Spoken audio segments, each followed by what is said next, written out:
여러분 안녕하십니까. 광주 MBC 뉴스데스크입니다. 강도 높은 사회적 거리 두기가 이어지면서 지역 경제의 상처와 상인들의 고통도 깊어지고 있습니다.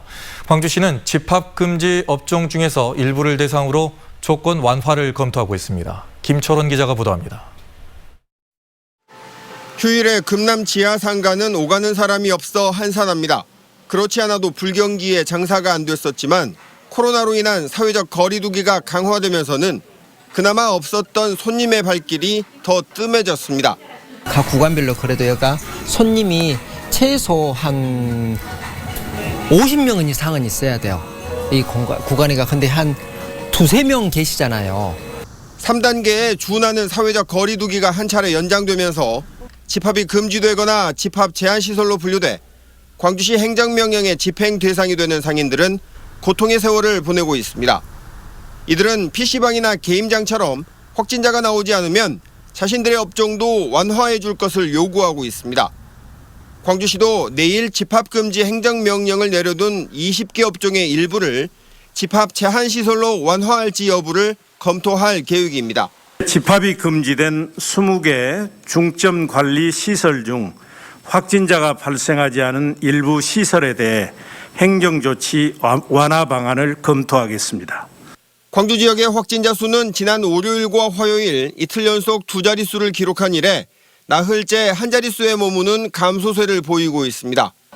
하지만 언제 어디서 확진자가 튀어나올지 알 수 없는 불안함 속 고요함입니다. 이미 가까운 곳에 무증상의 확진자들이 항상 있을 수 있다는 겁니다. 그래서 숫자는 줄어들었지만 아직은 우리 생활 주변 가까운 곳에 무증상으로 감염이 언제라도 발생할 수 있다. 한편 지금까지 원격 수업을 해왔던 광주 지역 초중고교의 경우 내일부터 부분 등교가 시작됩니다. MBC 뉴스 김철원입니다. 광주 지역 교회들은 이번 주에도 대면 예배를 진행한 곳이 없는 것으로 나타났습니다. 광주시가 5개 자치구와 함께 지역의 교회 1,541곳을 점검한 결과 모두 대면 예배를 진행하지 않고 온라인 예배를 진행한 것으로 나타났습니다. 사회적 거리 두기가 준 3단계로 격상된 이후 광주 지역의 교회들은 지난주 휴일에도 대면 예배를 진행하지 않았습니다. 코로나19 상황에서도 입시 시계는 돌아가고 있습니다. 수능시험 원서 접수에 이어서 이번 달에는 각 대학들의 수시 모집도 시작되는데요. 특히 올해는 입학 정원과 수험생 수가 역전되는 첫 해여서 대학들의 경쟁이 어느 해보다 치열합니다. 이재원 기자입니다. AI 특성화를 전면에 내세운 호남대학교. 오는 23일부터 시작되는 수시 모집에 대학의 특색과 연계한 지원책을 내걸었습니다. 최초 합격자 모두에게 보급형 스마트폰을 지급하고 다른 입학생들에게는 블루투스 이어폰을 지급하기로 한 겁니다. 스마트폰을 포함한 스마트 기기가 AI 교육의 첫걸음이라고 판단했기 때문입니다. 어떤 전공의 학생이라도 AI 마인드를 가지고 그러한 AI의 것들을 자기 전공에 녹여서 할 수 있도록 그런 인재를 지금 육성을 하고 있습니다. 자체 유튜브 채널을 통해 입시 설명에 나서고 있는 광주대학교도 전체 입학생에게 최대 60만 원의 장학 혜택을 내걸었습니다. 지난해보다 50% 늘어난 장학 혜택으로 코로나19로 움츠러든 가계 부담을 고려했다고 학교 측은 설명합니다.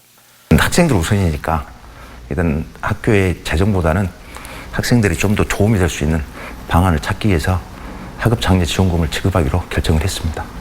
동신대와 광주여대 그리고 남부대 등 다른 4년제 대학에서도 등록금의 최대 50%까지를 장학금으로 지급하는 파격적인 조건을 내세우고 있습니다. 대학들이 이처럼 치열한 수시 경쟁에 나서는 이유는 올해부터 입학 정원이 고3 수험생 수를 추월했기 때문입니다. 올해 전국 입학 정원은 55만여 명. 하지만 고3과 재수생을 포함해도 전국 수험생은 53만여 명에 불과합니다.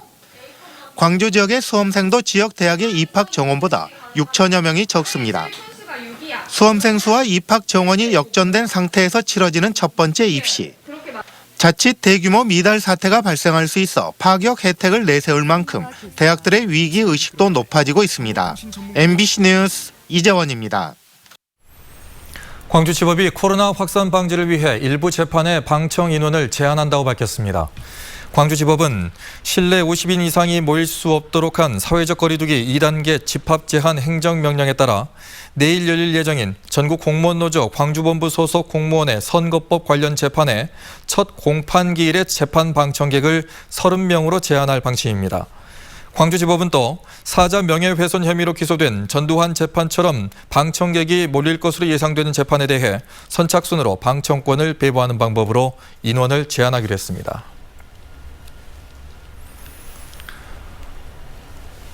광주 민간공원 특례 사업의 토지 보상 절차가 시작됩니다. 광주시는 10개 지구 9개 공원을 대상으로 보상 계획 공고를 하는 등 토지 소유주들을 상대로 보상 절차에 들어갔다고 밝혔습니다. 보상 절차는 보상협의회 구성과 감정평가, 중앙토지수용위원회 심의 등을 거치게 되는데 광주시는 내년 6월까지 마무리하고 공원 조성과 아파트 건립을 추진한다는 계획입니다. 다만 사업자가 후분양으로 진행하겠다고 수정 계획안을 제출한 중앙공원 1지구의 경우 광주시가 재검토를 요청해 놓은 상태여서 다른 공원들에 비해 보상 절차가 늦어질 전망입니다. 오늘 새벽 3시 45분쯤 광주 북구 풍향동의 한 주택에서 불이 나 소방서 추산 3,500만 원의 재산 피해를 내고 20분 만에 꺼졌습니다. 이 불로 창고로 쓰이던 1층이 모두 타고 2층에 사는 세입자 1명이 대피했지만 다행히 인명피해는 없었습니다. 소방당국은 불이 1층에서 시작돼 위로 번진 것으로 보고 목격자를 상대로 정확한 화재 원인을 조사하고 있습니다.